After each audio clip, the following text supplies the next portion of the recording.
नमस्कार बंधुगण।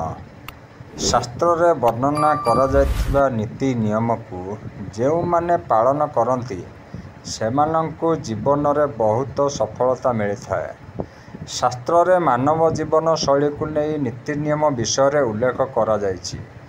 जदि जड़े व्यक्ति निज जीवन रे एही सब नीति नियम को पालन करे एवं निज कर्म रे लगाई थाए तेबे सही व्यक्ति को जीवन रे अनेक सुख शांति मिलता है। जेतेबेले टंका पैसा उपरे कथा आसे तेबे समस्ते धनी हेबाकू इच्छा करिथांती।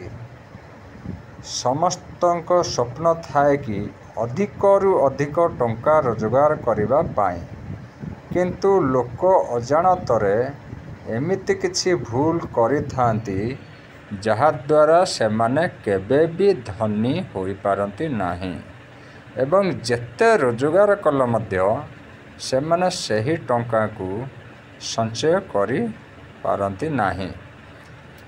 आज आमे एही पांचटी व्यक्तिंक विषय रे आलोचना करिबा जेउ माने जेते रोजगार कले मध्य जीवन रे केबे भी धनी होई पारंती नाही। मैलिया पोशाक पिंधुथिबा व्यक्ति जेउ मानकर सुंदर और परिष्कार पोशाक थाई मध्य सेमाने मैला बा छिड़ा पोशाक पिंधि थांती तेबे माता लक्ष्मी एमिति व्यक्तिंक पाखकू केबे भी आसंती नाही।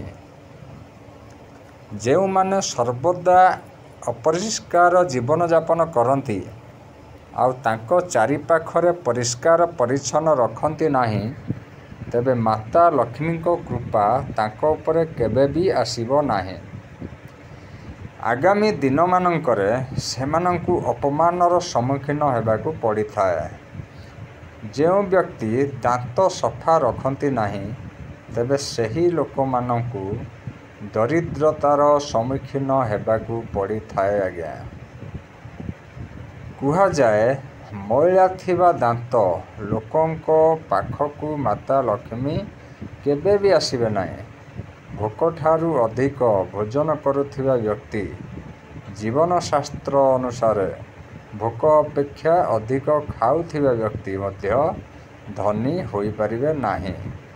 दारिद्र्य ही मनुष्य को दरिद्र करिथाए एवं सही समय रे अधिक खाउथिबा व्यक्ति जीवन रे केबे भी सुस्थ रही पारिबे नाही। कटु शब्द व्यवहार करुथिबा व्यक्ति केबे भी धनी होई पारिबे नाही। जेउ व्यक्ति निज शब्द रे अन्य को आघात करिथांती से केबे मध्य माता लक्ष्मींकर कृपा पाई नथांती।